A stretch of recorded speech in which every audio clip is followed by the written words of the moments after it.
தனம் தரும், கல்வி தரும், ஒரு நாளும் தளர்வு அறியா மனம் தரும், தெய்வ வடிவம் தரும், நெஞ்சில் வஞ்சமில்லா இனம் தரும், நல்லென எல்லாம் தரும், அன்பர் என்பவருக்கே கணம் தரும் பூங்குழலால் அபிராமி கடைக்கண்களே. என் அன்பு ரிஷபராசி நண்பர்களுக்கும் தோழிகளுக்கும் பிள்ளைகளுக்கும் பெரியோர்களுக்கும் வணக்கம். வாக்கே வாழ்வு. கொடுத்த வாக்கை, எடுத்த காரியத்தை முடிக்கிறதுக்கு முன்னாடி எத்தனை தடை வந்தாலும் பிரச்சனை வந்தாலும் அதையெல்லாம் ஒதுக்கி தள்ளிட்டு முடிச்சு தீரக்கூடிய, அந்த வாக்கை காப்பாற்றக்கூடிய ஒரு அற்புதமான மனிதர்கள் நண்பு ரிஷபராசி நண்பர்களும் தோழிகளும். பணப்புழக்கம் அப்படிங்கிறது உங்களுடைய உழைப்பால, உங்களுடைய அறிவால, உங்களுடைய சிந்தனையினால எந்த ஒரு தட்டுப்பாடும் உங்களுக்கு இருக்காது. அதாவது பணத்துக்காக யாருக்கிட்டையும் கையேந்து நிக்க மாட்டீங்க. உங்களது உழைப்பால் முன்னேறக்கூடியவர்கள், அடுத்தவங்களை முன்னேற்றக்கூடியவர்கள். எந்த வேலை கொடுத்தாலும், எந்த வாக்கு கொடுத்தாலும் அதன்படி நடந்து காட்டி, செஞ்சு காட்டி மிகப்பெரிய பெயரையும் புகழையும் எடுப்பவர்கள். அடுத்தவங்க மனசு புண்படக்கூடாது. அந்த அன்புல எந்த குறையும் இருக்காது. எந்த ஒரு முயற்சியிலையும் ஒரு பொறுமை, ஒரு நிதானம், அது கூட அன்பு கலந்திருக்கும். வாழ்க்கையில இந்த வெள்ளத்தி மனம் அப்படின்னு சொல்லுவாங்கல்ல, வெள்ளையாய் மனம் பிள்ளையாய் குணம் கொண்ட வன்னி அல்லவா அப்படின்னு ஒரு பாட்டு இருக்கு. நான் நல்லா பாடுவேன், வாய் சரியில்லை, பரவாயில்ல. அந்த மாதிரி வெள்ளத்தி மனம் கொண்டவர்கள் நீங்கள். அதனால உங்களை ஏமாத்துறது ஈஸியாயிடுது. நிறைய பேர் உங்களை புகழ்ந்தே உங்களை ஏமாத்திடுவாங்க. ஆனா அவங்களுக்கு இன்னொரு உண்மை தெரியாது. நீங்க ஏமாத்துனது இவங்களுக்கு தெரியும் அப்படிங்கிற உண்மை அவங்களுக்கு தெரியாது. ஏமாத்திட்டாங்கன்னு தெரிஞ்சாலும் நமக்கு தெரிஞ்சதை அவங்க தெரிஞ்சுக்கிட்டாங்கன்னா ஃபீல் பண்ணுவாங்க. ஏன் அவங்க சந்தோஷத்தை கெடுத்துக்கிட்டு நம்ம ஏமாந்ததாகவே இருக்குவோம் அப்படின்னு நினைச்சுக்கிட்டு அமைதியா இருக்கக்கூடிய குணம் கொண்டவர்கள் நண்பர் ரிஷபராசி நண்பர்களும் தோழிகளும். வாழ்க்கையில போராட்டம் அப்படின்னா உங்களை மாதிரி யாராலும் அந்த சின்ன வயசுல இருந்து போராடவே முடியாது. எவ்வளவுதான் வசதி வாய்ப்புகள் இருந்தாலும் நீங்க போராடினாதான் உங்களுக்கு நிம்மதி, செல்வம், பணம், புகழ். அதை சின்ன வயசுல இருந்தே புரிஞ்சுக்கிட்டவங்க. நான் பல தடையை பார்த்தவங்க. சின்ன வயசுல பல தடை, அவமானம், தோல்வி இதெல்லாம் பார்த்ததாலதான் அந்த உழைப்பின் மேல ஒரு அதீத பிரியம் உங்களுக்கு உண்டு. சனி பகவான் 10ஆம் வீட்டுக்கு அதிபதியா வர்றதுனால உங்களுடைய முன்னேற்றத்துக்காக எந்த லெவலுக்கும் கீழே இறங்கி வேலை செய்வீங்க. எந்த வேலையா இருந்தாலும் செய்வீங்க. அதுதாங்க. பெண்களாக இருந்தா வீட்டு வேலையும் செய்வீங்க, ஆபீஸ் வேலையும் செய்வீங்க, அரசு வேலையும் செய்வீங்க. தூய்மை பணியாளர் அப்படின்னு சொல்லக்கூடிய அந்த வேலையும் செய்யக்கூடியவர்கள் நண்பர் ரிஷபராசி நண்பர்களும் தோழிகளும். அதே போல ஆண்களும் சொல்ல தேவையில்லை. எனக்கான வேலை இதுதான், நான் இதை மட்டும்தான் செய்வேன், இந்த வேலையில மட்டும்தான் இறங்குவேன் அப்படிங்கிற ஒரு எண்ணம் சுத்தமா இருக்காது. இந்த அதிகாரம், ஆணவம், திமிர் அதெல்லாம் ஓரம் கட்டிட்டு உழைப்பை எப்படி வேணாலும் உழைக்கலாம், எந்த இடத்துல வேணாலும் உழைக்கலாம், ஆனா சம்பாதிக்கிறது நேர்மையா சம்பாதிக்கணும் அப்படிங்கிற கொள்கையை கொண்டவர்கள். இளம் வயசுல பல அவமானங்களை சந்தித்தவர்கள். காலேஜ்ல யாரோ காரணமா இருப்பாங்க, நீங்க படிப்பு தடையாவதுக்கு. கெட்ட பெயரை வாங்கியிருப்பீங்க, உங்களை அவமானப்படுத்தி இருப்பாங்க. இந்த ஆண் பாலினம், பெண் பாலினம் அப்படிங்கக்கூடிய பிரச்சனை அங்க வந்திருக்கும். காதல் பிரச்சனை, காம பிரச்சனை, தப்பு தப்பா பேசியிருப்பாங்க. அதனாலே காலேஜ் ஸ்கூல்ல நிறுத்த வேண்டியது இருக்கும். திருமணமும் அவசரமா நடந்திருக்கும். அந்த திருமணம் கூட பிரச்சனையில தான் நடக்கும். ஆனா அந்த திருமணம் உங்களுக்கு திருப்தியா இருக்காது. ஆனால் இரண்டாவது திருமணம்னு ஒண்ணு அமையும் பாருங்க, இது எல்லாருக்குமே அமையாது. ஆனாலும் ரிஷபராசிக்கு 2 வாழ்க்கை அப்படிங்கிறது உண்மை. அது எப்படி வேணாலும் எடுத்துக்கலாம். நீங்க முதல் திருமணம் ரொம்ப கஷ்டமா போயிட்டு இருக்கும், ரொம்ப பிரச்சனையா இருக்கும். நீங்க நினைச்ச திருமணமா இருக்காது. ஏதோ குடும்பத்துல சொன்னதுக்காக நீங்க தலையை காட்டியிருப்பீங்க. ஆனா உங்களுக்கு விருப்பமுள்ள திருமணமா இருக்காது. உங்களுடைய இரண்டாவது வாழ்க்கை தான் மிக சிறப்பா இருக்கும். அப்படி இளமை காலத்திலேயே பல போராட்டங்களை சந்தித்தவர்கள், இளமை காலத்திலேயே ஒரு வேலை செய்யறவங்க, தொழில் செய்யறவங்க. அப்படிப்பட்ட என் அன்பு ரிஷபராசி நண்பர்களுடைய வாழ்க்கையில பல பணம், செல்வம் முன்னேறணும் அப்படிங்கிறத கடினமாக உழைத்து, ஆனால் அந்த உழைச்சாலும் அதுக்கேற்ற பலனை பார்க்க முடியாம கொஞ்சம் கஷ்டப்பட்டுட்டு இருப்பீங்க. இது மாதிரியான காலகட்டத்தில் தான் இந்த சனி பயிற்சி, வாக்கிய பஞ்சாங்கப்படி சனி பயிற்சி வந்திருக்கிறது. இந்த வீடியோவில் வாக்கிய பஞ்சாங்கப்படி சனி பயிற்சி உங்களுக்கு எப்படி இருக்க போகுது. திருக்கணித பஞ்சாங்கப்படி சனி பயிற்சி வந்து 10 மாசம் ஆயிடுச்சு. ஆனா வாக்கிய பஞ்சாங்கப்படி இப்பதான் வந்திருக்கு. வாக்கிய பஞ்சாங்கப்படி இந்த கிரக அமைப்புகள் உங்களுக்கு எப்படி இருக்க போகுது, சனி பகவான் என்ன செய்ய போறார் அப்படிங்கறத பத்தி தான் இந்த வீடியோவில் நம்ம பார்க்க போறோம். கொஞ்சம் வாய்ஸ் சரி இருக்காது, அட்ஜஸ்ட் பண்ணிக்கோங்க. வாக்கிய பஞ்சாங்கப்படி சனி பகவான் இந்த மார்ச் மாசம் 6ஆம் தேதி காலை 8:24 மணிக்கு கும்ப ராசியிலிருந்து மீன ராசிக்கு பயிற்சி ஆகியிருக்கிறார். 2.5 ஆண்டுகளுக்கு ஒரு முறை நிகழக்கூடிய இந்த இடமாற்றம் அப்படிங்கிறது நம்ம வாழ்க்கையில பெரிய மாற்றத்தை கொடுக்கக்கூடியது. மனுஷனா பிறந்த எல்லாமே நம்ம கையில. மனுஷனா பிறந்ததுக்கு அப்புறம் எது நடந்தாலும் அது நம்ம கையில தான் இருக்கு, நம்ம இஷ்டப்படி தான் நடக்குது அப்படின்னு நம்ம நினைச்சுக்கிட்டு இருப்போம். ஆனா உண்மையா இது எல்லாமே இந்த பிரபஞ்சத்தின் டிசைன் அப்படிங்கறது போக போக நீங்க புரிஞ்சுப்பீங்க. பல பேர் புரிஞ்சிருப்பீங்க, வயசை பொறுத்து இருக்கு. அதனால நம்ம வாழ்க்கையில நடக்கிற ஒவ்வொரு சம்பவங்களுக்கும் நிகழ்வுகளுக்கும் காரணம் இந்த கிரக அமைப்பு தான். அதைத்தான் அந்த சனி பகவான் இந்த 2.5 ஆண்டுகளுக்கு உங்க வாழ்க்கையில என்ன செய்ய போகிறார் அப்படின்னு பார்க்க போறோம். அவர் சொந்த வீடான கும்ப ராசியிலிருந்து குருவின் வீடான மீன ராசிக்கு பயிற்சியாகி இருக்கிறார். இந்த வாக்கிய பஞ்சாங்கத்தை யார் பின்பற்றுகிறாங்க அப்படின்னா, கோவில்ல இருக்கிற ஐயர்கள், பூசாரிகள், கோவில் நிர்வாகத்தினர், இவங்க எல்லாமே பாரம்பரியமா பல்லாயிரம் வருஷத்துக்கு முன்னாடி கண்டுபிடிச்ச வாக்கிய பஞ்சாங்கப்படி அவங்களுடைய பூஜைகள், நிகழ்வுகள், திருவிழாக்கள் இதெல்லாம் நடத்திக்கிட்டு இருக்காங்க. ஜோதிடத்துல திருக்கணித பஞ்சாங்கம் தான் அதிக பேர் பயன்படுத்திக்கிட்டு இருக்காங்க. அதனால அந்த கன்ஃபியூஸ் எல்லாம் உங்களுக்கு வேண்டாம். எது நடந்தாலும் நல்லதே நடக்கும் அப்படிங்கிறதோட நம்ம ஆரம்பிப்போம். இந்த மாற்றம் அப்படிங்கிறது சாதாரண மாற்றமா மட்டும் இருக்காது, உங்களை திரும்பி பார்க்க வைக்கும். எப்பயாவது நீங்க உணர்ந்திருப்பீங்க, இப்படி நடக்கும்னு நான் நினைச்சே பார்க்கல அப்படின்னு உணர்ந்தீங்க அப்படின்னா அங்க இந்த சனி பகவான் வேலை செஞ்சிருக்கார் அப்படின்னு அர்த்தம். சனி பகவானை பொறுத்த வரைக்கும் ஒரு மனுஷனுடைய ஆயுள்ல ஆதிக்கம் செலுத்தக்கூடியவர், தொழில் வேலையில ஆதிக்கம் செலுத்தக்கூடியவர், அதே போல கர்ம வினையை கொடுக்கக்கூடியவர். ஆயுள்னா என்னன்னு தெரியும், தொழில் வேலைன்னா நம்ம செய்யற தொழில் வேலைன்னு தெரியும். அது என்ன கர்ம வினை, கர்மா அப்படின்னா பல பேர் சொல்றத கேட்டிருப்பீங்க. நாம நினைக்கிறோம் நாம எதை செஞ்சாலும் இந்த உலகத்துல யாருக்கும் தெரியாது, 4 செவத்துக்குள்ளார செஞ்சாலும் தெரியாது, நம்ம மனசுக்குள்ளார நல்லது நினைச்சாலும் கெட்டது நினைச்சாலும் வெளியில தெரியாது அப்படின்னு நாம நினைச்சுக்கிட்டு இருப்போம். எல்லாத்துக்குமே ஒரு கணக்கு இருக்கு. அதை விட இன்னொரு முக்கியமான விஷயம்னா, இறைவனுடைய அந்த டிசைன் நீங்க அப்படி நினைக்கணும்னு இருக்கிறதுனால தான் இங்க நினைக்கிறீங்க அப்படின்னு கூட சொல்லலாம். சில பேருடைய வாழ்க்கை முன்பே எழுதி வைக்கப்பட்டது. அதனாலதான் நம்ம நல்லவங்களா சில பேருக்கு இருக்கோம், கெட்டவங்களா சில பேருக்கு இருக்கோம், நல்லதை சில பேருக்கு செய்யறோம், கெட்டதை சில பேருக்கு செய்யறோம். ஆனா சிலருடைய வாழ்க்கை, நீங்க நல்லா இருந்தீங்க அப்படின்னா அடுத்து உங்களுக்கு நல்லது நடக்கும், நீங்க கெட்டவங்களா இருந்தீங்க கெட்டது செஞ்சீங்கன்னா அடுத்து உங்களுக்கு கெட்டது நடக்கும் அப்படிங்கிறது மாதிரியும் எழுதி வைக்கப்பட்ட விதியாக இருக்கும். அதுக்கு பேர் தான் கர்மா. நாம என்ன செயல் செய்யறோமோ அதற்கான பலனை கண்டிப்பா நம்ம அடைஞ்சே ஆகணும் அப்படிங்கிறது கர்மா. அதை கொடுக்கக்கூடியவர் தான் சனி பகவான். ரொம்ப சிம்பிளா சொல்லிட்டோம். ஆனா அந்த சனி பகவானுடைய வேலை அல்லது அந்த இயக்கம், அந்த ஆதிக்கம் அப்படிங்கிறது நம்ம வாழ்க்கையில மிக பெருசு. ஏன்னா ஒரு மனுஷனுடைய வாழ்க்கையில 2.5 வருஷம் ஆதிக்கம் செலுத்துவார். 12 வீடுகள் அப்படின்னா நம்மளுடைய உடல், எண்ணம், அழகு இதெல்லாம் சொல்லக்கூடிய ஒரு வீடுனா, நம்மளுடைய பணம், குடும்பம், வாக்கு இதை சொல்லக்கூடிய ஒரு வீடு, தாய் உறவுகள் அதை சொல்லக்கூடிய ஒரு வீடு, நமக்கு இருக்கிற சொத்து, நம்ம வாங்கக்கூடிய சொத்து, வாகனங்கள், கற்ற வீடு இதை சொல்லக்கூடிய ஒரு வீடு, நமக்கு இருக்கிற குடும்பம், பாரம்பரியம், நம்முடைய குழந்தைகள் இதை சொல்ற ஒரு வீடு, இப்படின்னு 12 வீடுகள் இருக்குல்ல. இந்த 12 வீடுகள்லயும் 2.5 வருஷத்துக்கு ஒரு வீட்டுல இவருடைய ஆதிக்கம் இருக்கும்.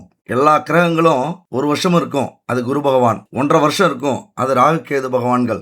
2 மாசம் இருக்கும், அதாவது 45 நாள் செவ்வாய். 1 மாசம் இருக்கக்கூடிய சூரியன், புதன், இவங்கெல்லாம் 1 மாசத்துல இருப்பாங்க ஒவ்வொரு வீட்லயும். சந்திரன் 3 நாளைக்கு ஒரு முறை, அதாவது 2.5 நாளைக்கு ஒரு முறை. இப்படி கிரக அமைப்புகள் இருந்தாலும் இந்த சனி பகவானுடைய ஆதிக்கம் அப்படிங்கிறது நம்ம வாழ்க்கையில மிகப்பெரிய மாற்றத்தை ஏற்படுத்தும். அந்த மாற்றம் என்ன அப்படிங்கறதான் இங்க முக்கியம். நம்ம ஜாதகத்துல சனி பகவான் ஆட்சியாகவோ உச்சமாகவோ ஒரு நல்ல இடத்துல இருந்துட்டாலோ நாம எப்படி பிறந்தாலும் பரவாயில்ல, எப்படி வளர்ந்தாலும் பரவாயில்ல, எவ்வளவு அவமானப்பட்டாலும் பரவாயில்ல, நம்மளுடைய உழைப்பினால், முயற்சியினால் கண்டிப்பா வாழ்க்கையில ஒரு நாள் முன்னேறிடுவோம் அப்படிங்கறத காட்டுறதுதான் அந்த ஆட்சி பெற்ற உச்சம் பெற்ற சனி பகவான். இப்ப இந்த சனி பகவான் 6ஆம் தேதி மாற்றத்தை கொண்டு வந்திருக்கிறார் உங்க வாழ்க்கையில. சனி பகவானை பார்த்து எல்லாரும் பயப்படுவாங்க. ஐயோ அது நடந்துடுமோ, இது நடந்துடுமோ, அதை பண்ணிடுவாரோ, இதை பண்ணிடுவாரோ அப்படின்னு. பயப்பட வேண்டிய அவசியமே கிடையாது.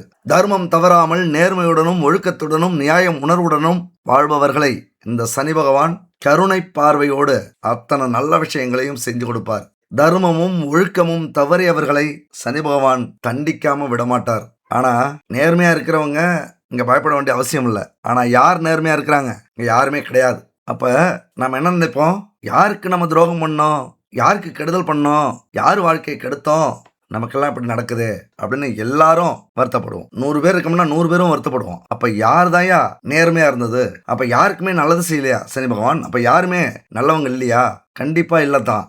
100% சொக்க தங்கம் அப்படின்னு சொல்லக்கூடிய மனிதர்கள் இங்க யாருமே கிடையாது. அதனாலதான் எல்லார் வாழ்க்கையிலையும் இந்த சனி பகவான் அவருடைய கர்ம வினையை தீர்த்து கொண்டிருக்கிறார். எல்லா வாழ்க்கையிலையும் கஷ்டம், துன்பம், துயரம், விபத்து, நோய், கடன் பிரச்சனை, லட்சக்கணக்கான பிரச்சனைகள் எல்லாருக்கும் வர்றதுக்கு காரணமும் அதுதான். அப்ப நீங்க நல்லவங்களா கெட்டவங்களாங்கிறதுலாம் முக்கியம் இல்லை. இங்க ஒவ்வொரு பிரச்சனையும் எப்படி பார்க்குறீங்க, வாழ்ற வாழ்க்கையில எந்த அளவுக்கு நேர்மையா இருக்கீங்க, முடிஞ்ச வரைக்கும் யாருக்கும் துரோகம் பண்ணாம உங்களுடைய உழைப்பினால் கிடைக்கக்கூடிய பலனை மட்டும் அனுபவிச்சுக்கிட்டு இருக்கீங்களா, அவ்வளவுதான். அதனால இங்க சனி பகவான் வந்துட்டாரு, கெட்டவங்க மட்டும் தான் வருத்தப்படணும், நல்லவங்கெல்லாம் கவலைப்பட வேண்டிய அவசியம் இல்லை அப்படின்னா, இங்க பொதுவான விஷயம் என்னன்னா, எல்லாருமே ஒரு சில நேரத்துல தப்புகள், தவறுகள், ஒழுக்கக்கேடுகள் அல்லது துரோகங்கள் ஏதாவது ஒரு சூழ்நிலையில யாருக்காவது நம்ம பண்ணிடுவோம். நமக்கு நம்ம நல்லவங்க தான், ஆனா அடுத்தவங்களுக்கு நம்ம பல வகையில இருப்போம். அந்த நேரத்துல மனம் மருந்தி நம்மளை திட்டினாலும் சரி, நம்ம மேல பொறாமப்பட்டாலும் சரி, நம்மளை கெடுக்குன்னு நினைச்சு ஏதாவது செஞ்சாலும் சரி, இந்த சனி பகவானுடைய கர்ம வினையில நம்ம சிக்கிப்போம். இன்னொரு முக்கியமான விஷயத்தை நீங்க புரிஞ்சுக்கணும். சனி பகவானுடைய இந்த கர்மா எப்படி இருக்கும், எப்படி வேலை செய்யும் அப்படிங்கிறத முதல்ல புரிஞ்சுக்கிங்க. கொஞ்சம் லேட்டாக தான் ஆகும், வீடியோ கொஞ்சம் பெருசாக தான் இருக்கும். அட்ஜஸ்ட் பண்ணி கடைசி வரைக்கும் பார்க்குறீங்க அப்படின்னா உங்கள் வாழ்க்கையில் யதார்த்த உண்மையை புரிஞ்சுக்கிட்டு அதுக்கப்புறம் எதை பற்றியுமே கவலைப்படாமல் அப்படி ஜாம்னு உங்கள் வாழ்க்கையை நடத்துவீங்க. கடைசி வரைக்கும் ஸ்கிப் பண்ணாமல் பாருங்கள். சனி பகவான் இந்த கர்ம வினையை எப்படி பற்றிக்க போகிறார் அப்படின்னு பார்த்தீங்கன்னா, ஒரு போர் விதின்னு ஒன்று இருக்குது. அந்த போர் காலம்தான் இந்த காலம். உண்மையாக என்ன சொல்லணும் அப்படின்னா, போர் வந்தாச்சு, ஓடவும் முடியாது, ஒளியவும் முடியாது, சண்டை செய்கிற காலம், சண்டை செஞ்சே ஆகணும். இந்த காலகட்டத்தை பொறுத்த வரைக்கும் யுத்தத்துக்குள்ளார நீங்கள் வந்துட்டீங்க. உங்களை சுற்றி தான் இங்கே போர் நடக்க போகுது. ஒரு போரில் நீங்கள் இருக்கிறதா நினச்சிக்கிங்க.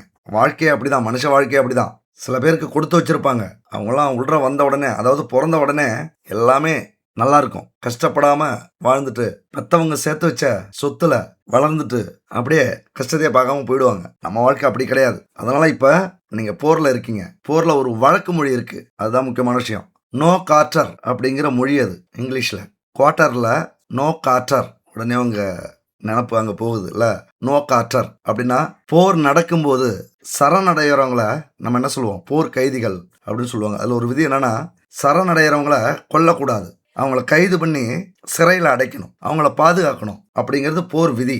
ஆனால் இந்த நோ கார்ட்டர் அப்படிங்கிற ஒரு கொடூரமான விதி அங்கே இருக்குது. அதாவது போர் நடக்கும்போது ஒரு நாடு நோ கார்ட்டர் அப்படின்னு அறிவிச்சிட்டா அந்த நாட்டை எதிர்த்து போராடுகிற வீரர்களுக்கு எப்பொழுதுமே மன்னிப்பு கிடையாது. மரணம் ஒன்றுதான், மரணம் நிச்சயம். அங்க போர் விதி செயல்படாது. வலிமை இருக்கிறவன் புழைச்சிக்கலாம், வலிமை இல்லாதவனுக்கு மரணம் 100% உண்டு. அதனால அந்த போர் எப்படி இருக்கும், இன்னும் உக்கிரமமா இருக்கும். நாம தான் சாவ போறோமே, இன்னும் 4 பேரை கொன்னுட்டு சாவோம் அப்படின்னு யாராவது நினைச்சிட்டாங்க அப்படின்னா எவ்வளவு கொடூரமா அந்த களம் இருக்கும் அப்படின்னு பாருங்க. மரணம் ஏற்படுற வரைக்கும் அந்த மனிதன் போராடுவான், போராடிக்கிட்டே இருப்பான். அங்க என்ன நடக்கும், ரத்த ஆறு ஓடும். கடைசி மூச்சு இருக்கிற வரைக்கும் அந்த போராட்டம் தொடரும். ஏன்னா அங்க போராடித்தான் ஆகணும், சாவதான் போறோம், அதுக்கு முன்னாடி 2 பேரை கொண்டுட்டு சாவுங்கிற அந்த எண்ணம். அது மாதிரி தான் நோ கார்ட்டர் அப்படிங்கிறது உங்க வாழ்க்கையில எப்பொழுதுமே இருக்கு. ஆனா இப்ப அது கன்ஃபார்ம். இந்த போர்ல இருந்து நீங்க தப்பிக்கவே முடியாதுங்க. பயமுறுத்துறன்னு நினைக்காதீங்க. இழப்பதற்கு எதுவும் இல்லை, எல்லாமே முடிஞ்சிச்சு. இனிமே என்ன செய்யணும், நீங்க கியாரே செட்டிங்கா முடிஞ்சவங்க முன்னாடி வாங்கலான்னு தில்லா நின்று சண்டை செஞ்சே ஆகணுங்க. ரிஷபராசியை பொறுத்த வரைக்கும் இது வரைக்கும் 10ஆம் வீட்டில் இருந்த சனி 11ஆம் வீட்டுக்கு வந்திருக்கிறார். 11ஆம் இடமான லாபஸ்தானத்துக்கு வந்திருக்கிறார். இதுக்கு மேல கவலைப்படாதீங்க, ஆசைப்பட்டதை நடத்தி காட்ட போறீங்க. எல்லா விதத்திலையும் லாபம், அது லாப வீடு, எல்லாத்துலயும் ஒரு ஏற்றம் தான். அடிச்சு தூள் கிளப்ப போறீங்க. உண்மையா நிமிர்ந்து உட்காருங்க, சந்தோஷமா ஒரு வேலையை செய்யுங்க, தொழிலை செய்யுங்க. ஒரு அதிர்ஷ்டகரமான காலகட்டம். இந்த சனி பகவான் உங்களுக்கு லாப சனியாக ராஜ யோகத்தை கொடுக்க போகிறார். நான் சொன்னது மாதிரி இந்த போரில் சண்டை செய்ய போறீங்க, வெற்றி உங்கள் பக்கம், மகுடம், ராஜ மகுடம் சூட்ட போறீங்க உங்களுக்கு. அப்ப இந்த சனி பெயர்ச்சி ரிஷபராசி நண்பர்களுக்கு அதிர்ஷ்டத்தை கொட்டி கொடுக்க போகிறது. எதெல்லாம் உங்களுக்கு அதிர்ஷ்டம், பெற்றோர்கள் அவர்கள் மூலியமா அதிர்ஷ்டம், கணவன் மனைவி மூலியமா அதிர்ஷ்டம், நீங்க ஒரு வேலைக்கு போனாலும் தொழிலுக்கு போனாலும் அங்க இருக்கிற பெரிய அதிகாரிகள் மூலியமா அதிர்ஷ்டம், உறவினர்கள் மூலியமா அதிர்ஷ்டம், இப்படிலாம் பல அதிர்ஷ்டங்களை உங்களுக்கு அள்ளி கொடுக்க போகிறார். குடும்பத்துல இருக்கிறவங்க ஆரோக்கியமா இருக்க போறாங்க. எத்தனை நோய்கள் இருந்தாலும் கோவில் பணி, கோவிலுக்கு போறது, ஆன்மீக பயணம், இதெல்லாம் இந்த காலகட்டத்துல ஒரு திருப்திகரமா மேற்கொள்ள போறீங்க. ரொம்ப நாள் ஆசைப்பட்ட கோவிலுக்கு போயிட்டு வர போறீங்க. கோவில் கட்டக்கூடிய யோகம் கூட இந்த காலகட்டத்துல வரும். அது மட்டும் இல்ல, வண்டி வாகனம் உங்களுக்கு அமைய போகுது. வீடு நிலம் வாங்க போறீங்க, வீடு கட்ட போறீங்க. ஒரு நல்ல ஏற்றம் உங்களுக்கு கிடைக்கும். தொழில்ல இது வரைக்கும் இதை செய்யலாமா அதை செய்யலாமா நினைச்சுக்கிட்டு இருந்திருப்பீங்க. ஒரு சின்ன தொழிலா இருந்த உங்கள் தொழில் பெரிய தொழிலாக மாற்ற போறீங்க. உங்களுக்குன்னு ஒரு அடையாளத்தை இந்த உலகத்துல நிறுத்த போறீங்க. இந்த கம்பெனிக்கு இவர் எம்டி அப்படின்னு உலகம் பூரா உங்களுடைய பெயர் புகழ் பரவ போகுது. சின்னதா செஞ்சுக்கிட்டு இருந்த வேலை தொழில் பெருசா மாற்றம் வரப்போகுது. நல்ல லாபமும் கிடைக்க போகுது. இந்த காலகட்டத்தை என் அன்பு ரிஷபராசி நண்பர்களே, தோழிகளே பயன்படுத்திங்க. அலட்சியமா இருந்துடாதீங்க. ஒரு மிகப்பெரிய பூகம்பம், போராட்டம் வரப்போகிறது. இதை விட அது ரொம்ப கொடூரமான காலகட்டமா இருக்க போகுது. இன்னைக்கு போர் செய்றீங்க அப்படின்னா கண்டிப்பா லாபம்தான். அடுத்த வருகிற 2.5 ஆண்டுகள் 7.5 சனி, அந்த போர் ரொம்ப வெறித்தனமா இருக்குங்க. 10 காற்றர் அதுக்கு சமமான போர் அடுத்த 2.5 ஆண்டுகளுக்கு உங்களுக்கு வரப்போகுது. அதாவது விரைச்சனி வரப்போகுது. நல்லா சம்பாரிங்க, நல்லா சேர்த்து வைங்க. ஏதாவது ஒரு வேலையில சேர்ந்து இந்த 2.5 வருஷத்துல கடன் பிரச்சனை நிறைய இருக்கும். அந்த பிரச்சனையெல்லாம் தீருங்க. வீடு கட்ட கடன் வாங்கியிருப்பீங்க, வாகனம் வாங்க கடன் வாங்கியிருப்பீங்க, நிலம் வாங்க கடன் வாங்கியிருப்பீங்க, நீங்க சந்தோஷமா இருக்கிறதுக்கு கடன் வாங்கியிருப்பீங்க, சுப காரியங்கள் நடத்துறதுக்கு கடன் வாங்கியிருப்பீங்க. அந்த கடனை எல்லாம் இந்த 2.5 வருஷத்துல அடைக்கிறதுக்கு ஏதாவது ஒரு வேலையில சேர்ந்துருங்க. ஏதாவது ஒரு தொழிலை செய்யுங்க.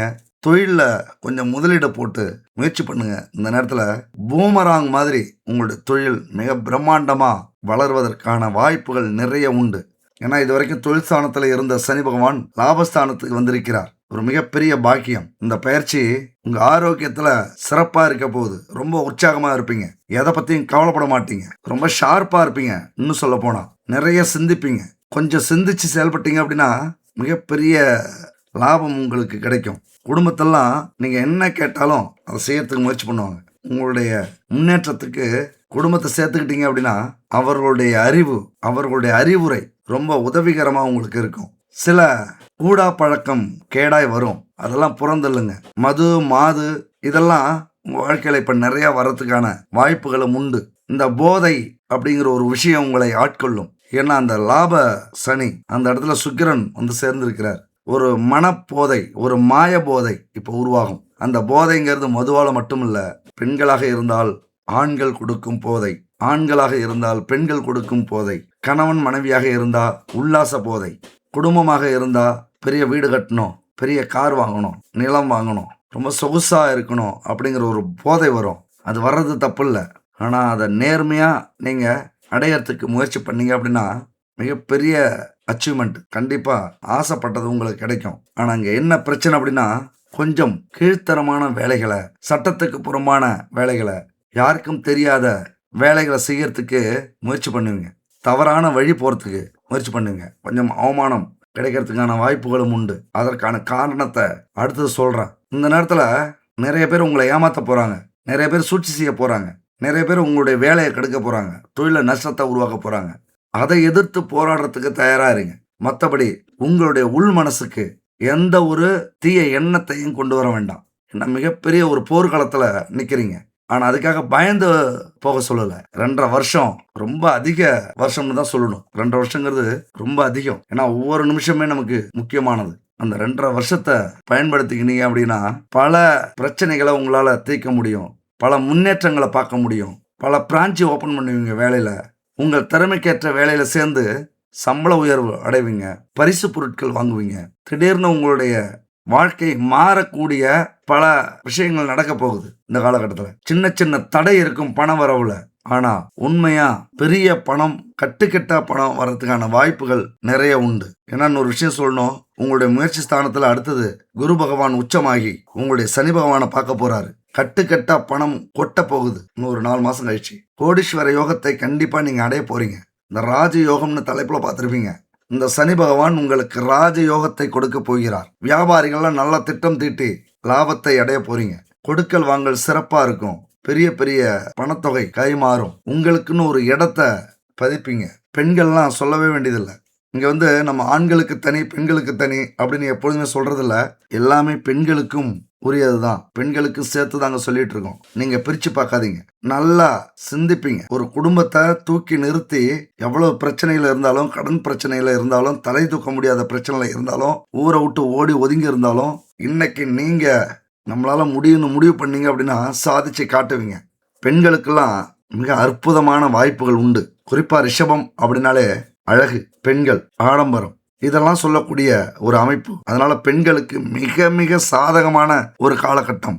அலட்சியமாக இருந்துடாதீங்க. நான் சொன்னதை நம்பினாலும் நம்பாட்டியும் இதுதான் உண்மை. எத்தனை சோதனைகள் வந்தாலும் எத்தனை வேதனைகள் வந்தாலும் குடும்பத்தில் குடைச்சலாக கொடுப்பாங்க. அதெல்லாம் கண்டுக்காதீங்க. வெளியில் தலை காட்டக்கூடாதும்பாங்க, கண்டுக்காதீங்க. பெண்கள்னா வெளியில் போகக்கூடாதும்பாங்க, கண்டுக்காதீங்க. நான் வெளியில் போகல, எனக்கு இவ்வளவு மந்த்லி கொடுத்துருங்க அப்படின்னு சொல்லுங்கள். ஒரே அடியாக போடுங்க. உங்களுடைய சூழ்நிலைக்கு ஏற்ற மாதிரி சொல்லுங்கள். மாதம் 10,000 வேணும், 20,000 வேணும், 50,000 வேணும், 1,00,000 வேணும் சொல்லுங்கள். இல்லை நான் வெளியில் போய் சம்பாதிக்கிறேன், அதாவது ஒழுக்கம் தவறாமல் சம்பாதிப்பேன், உறுதி கொடுங்க, சத்தியம் பண்ணி கொடுங்க, சாதிப்பண்ணு பேசுங்க. ஏன்னா உங்களுடைய திறமை உங்களுக்கே தெரியாது. ரிஷபராசினா அது மட்டும்தான் வீக்கு. எல்லாருக்கும் ஒவ்வொரு வீக்னஸ் இருக்கும், எல்லா ராசிக்கும்.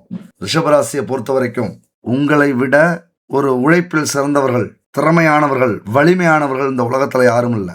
அது உங்களுக்கு தெரியாது. ஏன்னா அந்த மென்மையாகவே இருப்பீங்க, ஒரு சாதுவாக இருப்பீங்க, சாதாரணமா இருப்பீங்க, ரொம்ப பயப்படுவீங்க, கூச்ச சுபாவம் உண்டு. நம்மளாலாம் முடியுமாங்கிற சந்தேகம் அடிக்கடி வரும். அதை தூக்கி போட்டு நண்பர் ரிஷபராசி நண்பர்கள், தோழிகள் முக்கியமா சாதிக்கிறதுக்கு முயற்சி பண்ணுங்க. நாம யாருன்னு இந்த உலகம் பார்க்கணும். குடும்பத்துல இந்த ஆண்கள் பெண்கள்ங்கிற இந்த அதிகாரம்லாம் ஓடிட்டு இருக்கோம், தூக்கி தூர போடுங்க. நாம உழைச்சாதான் நமக்கு மரியாதை, நாம சம்பாதிச்சாதான் நமக்கு மரியாதை. நாம கிட்ட இருக்கிற திறமைக்கு இன்னும் 4 குடும்பத்தை காப்பாற்றலாம். நம்ம குடும்பம் ஏன் இவ்வளவு ஏழ்மையில இருக்கணும்? ஏன் இவ்வளவு கஷ்டப்படணும்? ஏன் பணத்துக்கு அல்லாடணும்? ஏன் கடன் வாங்கி செலவு பண்ணணும்? உங்களுக்கு இருக்கிற திறமைக்கும் ஆளுமைக்கும் நிறையவே சம்பாதிக்கலாம். கஷ்டப்படுறதுக்கு நீங்கள் தயாராக இருக்கீங்க.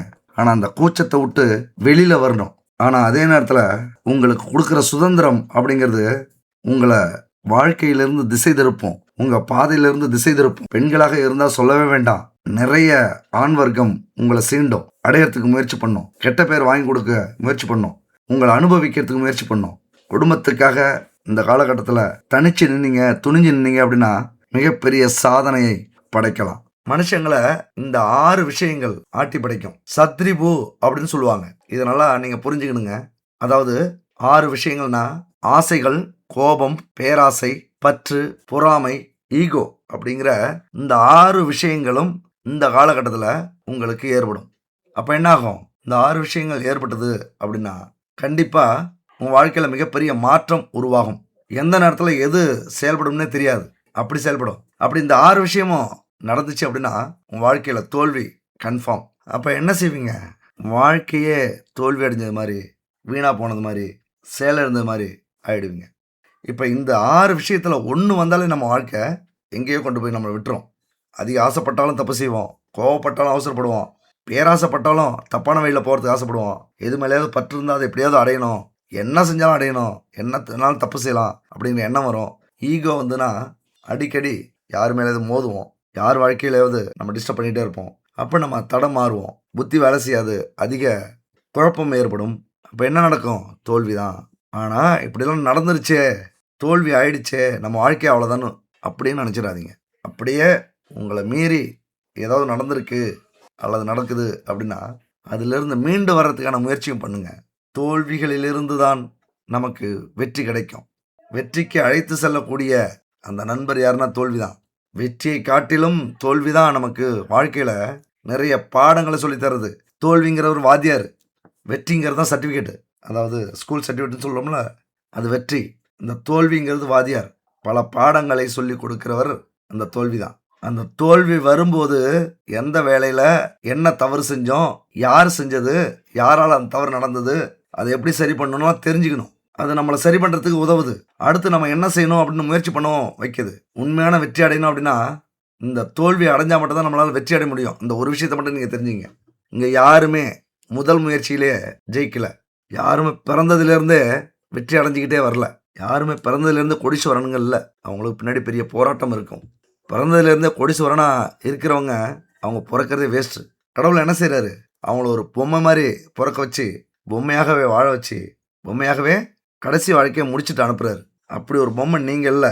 கண்டிப்பாக உங்கள் வாழ்க்கையில் ஜெயிக்கணும், வெற்றி அடையணும் அப்படின்னா இந்த தோல்வி அப்படிங்கிறது ரொம்ப முக்கியம். வாழ்க்கையில் குரு அப்படிங்கிற ஒரு முக்கியம் மாதிரி, வாழ்க்கையில் ஆசிரியருங்கிறவர் முக்கியம் மாதிரி, வாழ்க்கையில் இந்த தோல்வி அப்படிங்கிறது முக்கியம். எதிர்கால வெற்றியை இலக்காக கொண்டு உழைக்கணும் அப்படின்னா இந்த தோல்வி நமக்கு தேவை. தோல்வி அப்படிங்கிறது வலிக்கத்தான் செய்யும். வேதனை ஏற்படும், அவமானம் வரும், வாழ்வா சாவாங்கிற நிலைமை ஏற்படுத்தும், வெளியிலேயே வர முடியாத சூழ்நிலை ஏற்படும். ஆனால் அதிலிருந்து வெளியில் வந்து இந்த தோல்வி நிரந்தரம் இல்லை, வெற்றி தான் அடுத்த இலக்கு அப்படின்னு முயற்சி பண்ணணும். இங்கே நம்பிக்கை மட்டும்தாங்க முக்கியம் உங்கள் வாழ்க்கையில். எப்படி? நம்பிக்கை மட்டும்தான் முக்கியம். அந்த நம்பிக்கை இருந்துட்டால் போதும், மிகப்பெரிய வெற்றியை உங்களால் அடைய முடியும்.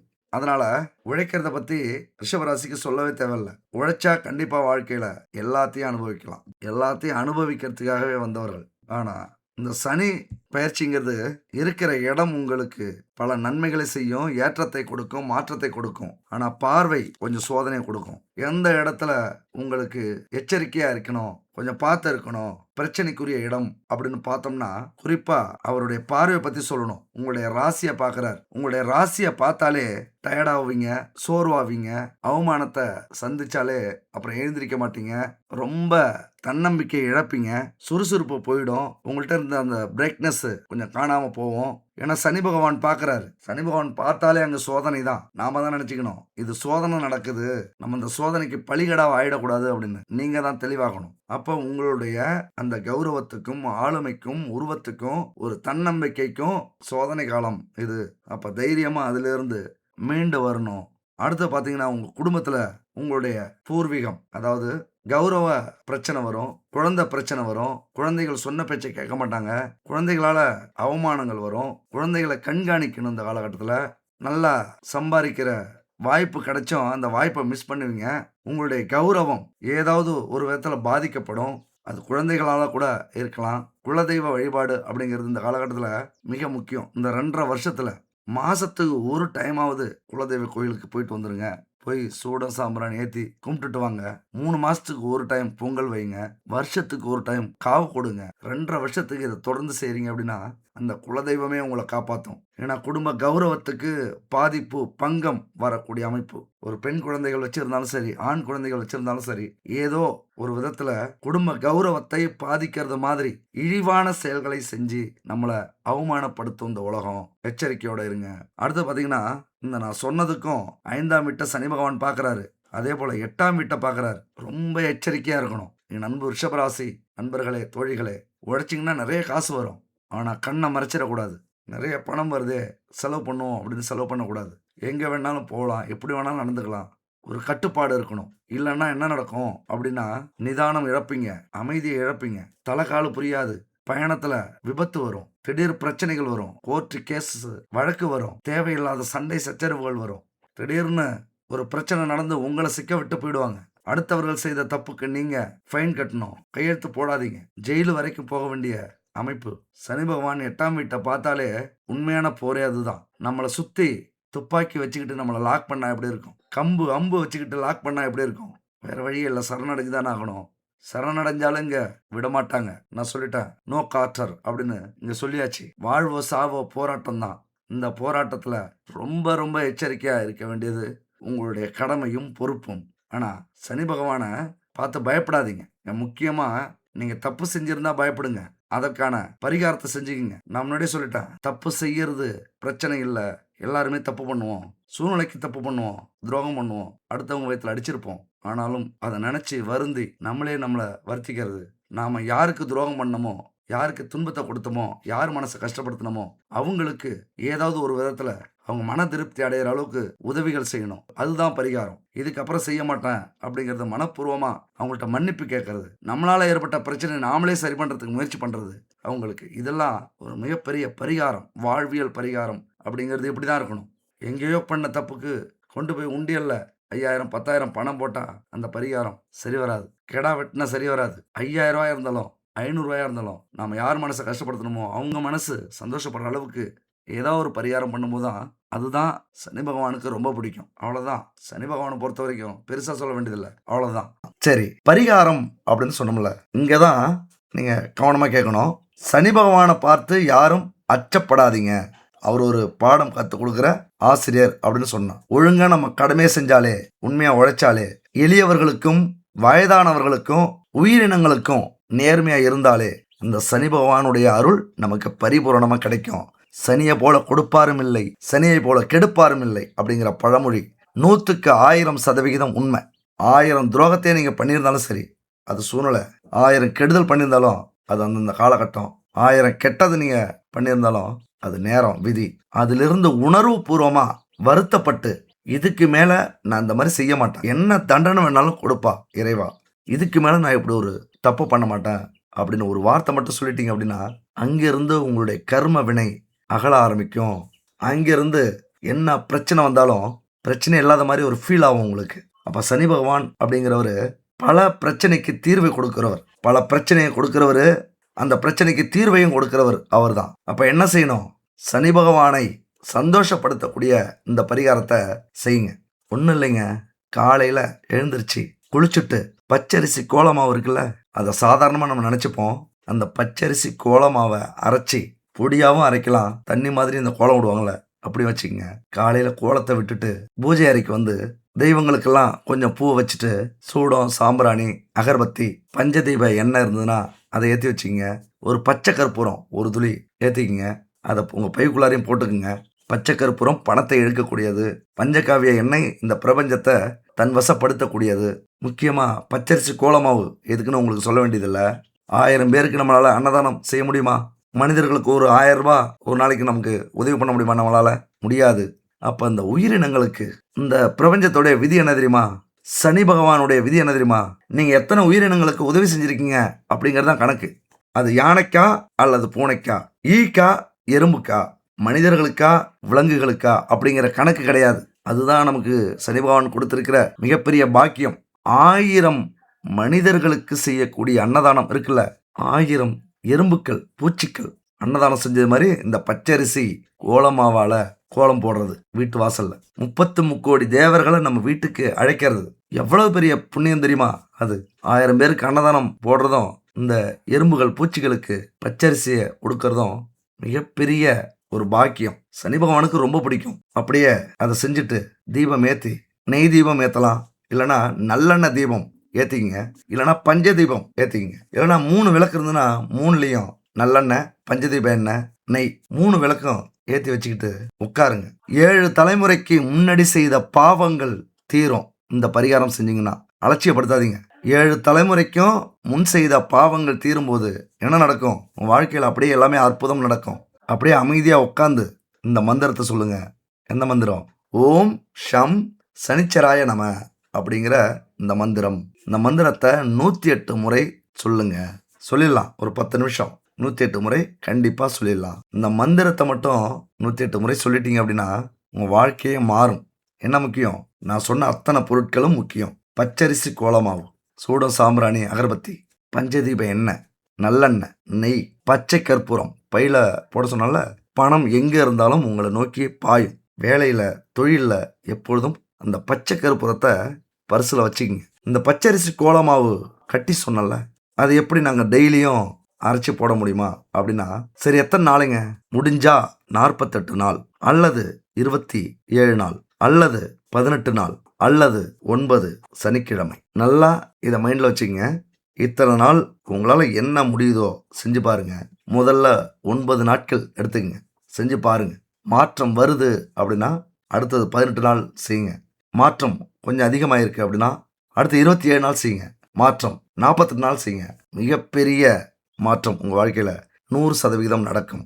இந்த பச்சரிசி கோலமாவு 48 நாள் அரைச்சி கோலம் போட முடியுமா அப்படிங்கிற எண்ணம் உங்களுக்கு வரலாம். கவலைப்படாதீங்க. பச்சரிசி கோலமாவு கட்டி தண்ணியில் கரைச்சி நீங்கள் யூஸ் பண்ணிக்கலாம். 9 பூஜை பொருட்கள் அதில் கலந்து, இங்கே பாருங்கள், நம்பர் இருக்கு பாருங்கள், 9043688626 ஜெய்சான். அத்தனை பூஜை பொருட்களும் எங்கள்கிட்ட இருக்குது. பச்சரிசி கோலமாவு கட்டி, பச்சரிசி கோலமாவு பவுடர் எல்லாம் மண்ணாலையும் கலர் பொடியாலையும் நம்ம கோலம் போடுறோம். ஒரு புண்ணியமே இல்லை. இவங்கள்ட்ட பச்சரிசி கோலமாவு பவுடர்னு இருக்குது, பச்சரிசி கோலமாவு கட்டி கரைச்சி போடுற அதுவும் இருக்குது. யூஸ் பண்ணி பாருங்கள். அது மட்டும் இல்லை, உணவு சம்மந்தப்பட்ட அத்தனை பொருட்களும், பாரம்பரியமான தானியங்கள், மூலிகைகள் இது கலந்த அத்தனை பொருட்களும் இருக்குது. வெப்சைட்டில் போய் செக் பண்ணி பாருங்கள். www.jaisan.in அப்படிங்கிற வெப்சைட்டில் போய் பாருங்கள். உங்களுக்கே பிடிக்கும். சுத்தமான நெய், சுத்தமான எண்ணெய், இப்படி சுத்தமான பாரம்பரியமான அத்தனை பொருட்களும் கிராமத்தில் இருந்து பண்ணி கொடுத்துட்ருக்காங்க. வாங்கி என்ஜாய் பண்ணுங்க. சாமிக்கு தானே தரமில்லாத பூஜை பொருட்களா பயன்படுத்தலாம் அப்படின்னு அலட்சியப்படுத்துனீங்க அப்படின்னா உங்களுக்கு கிடைக்கிற பலனும் குறைவாக இருக்கும். தரமான சுத்தமான பொருட்களை வாங்கி பயன்படுத்துறதுக்கு முயற்சி பண்ணுங்க. சரி, இப்படி இத்தனை நாள் 108 முறை சொல்றீங்க அப்படின்னா உங்களுக்கு வெற்றியை தவிர வேற எதுவுமே இல்லை. வெற்றி மட்டும்தான். உங்க வாழ்க்கையில எல்லாமே சந்தோஷமா நடக்கும், சுகமா நடக்கும். இந்த சனி பயிற்சியை என்ஜாய் பண்ணுவீங்க. உங்க வாழ்க்கையில எவ்வளவு பெரிய கஷ்டம், துன்பம், துயரம் இருந்தாலும் அத்தனையும் காணா போயிடும். இங்க இதை செய்யணும் அப்படின்னா உங்களுக்கு என்ன வேணும்? நம்பிக்கை மட்டும்தான் வேணும். இது வரைக்கும் நீங்க பார்த்துருப்பீங்க, தன்னம்பிக்கை ரொம்ப முக்கியம். தன்னம்பிக்கை மட்டும்தான் வெற்றிக்கான ஒரே ஆயுதம். என்ன நம்புறீங்களோ இல்லையோ, உங்க அப்பா அம்மாவை நம்புறீங்களோ இல்லையோ, கணவன் மனைவியை நம்புறீங்களோ இல்லையோ, குழந்தைகளை நம்புறீங்களோ இல்லையோ, இந்த உலகத்துல யாரை நம்புறீங்களோ இல்லையோ, கடவுளையும் கூட நம்புறீங்களோ இல்லையோ, உங்களை நீங்கள் நம்பினாலே போதும். அத்தனை பேரையும் நம்புவீங்க. அத்தனை நல்ல விஷயமும் உங்க வாழ்க்கையில நடக்கும். கடலளவு கஷ்டம் வந்தாலும் கையளவு தன்னம்பிக்கை இருந்தால் போதும். கடைசியா என்ன சொல்லி முடிக்கிறேன் அப்படின்னா, தோல்விகள் வரும்போது துவண்டு விடாதீர்கள். எந்த பிரச்சனையுமே, எந்த துக்கமுமே, எந்த அழுகையுமே, எந்த இழப்புமே, எந்த துரோகமுமே, எந்த அவமானமுமே நிரந்தரம் கிடையாது. அசைக்க முடியாத தன்னம்பிக்கையோட மன வலிமையோட போராடுங்க. வெற்றி நிச்சயம். வெற்றி உங்கள் வசம். எப்பொழுதும் இந்த 5 துணைவர்களை உங்க கூட சேர்த்துக்குங்க. யாரு? அன்பு, அறிவு, வீரம், பொறுமை, தன்னம்பிக்கை. இந்த 5 துணைவர்களை வாழ்க்கை பயணத்துல சேர்த்துக்கிட்டீங்க அப்படின்னா இந்த 5 செல்வமும் உங்களுக்கு கிடைக்கும். வெற்றி, இன்பம், செல்வம், அமைதி, நிம்மதி. இந்த 5 செல்வங்களும் உங்க வாழ்க்கையில உங்களை தேடி வரும், உங்களை தொடர்ந்து வரும். சரி, இத்தோட இந்த வீடியோ முடிச்சுக்கலாம். வாழ்க வளமுடன். கன்ஃபியூஸா எப்பொழுதும் இருக்காதீங்க. கான்பிடண்டா இருங்க. நல்லதே நடக்கும். வெற்றி நிச்சயம்.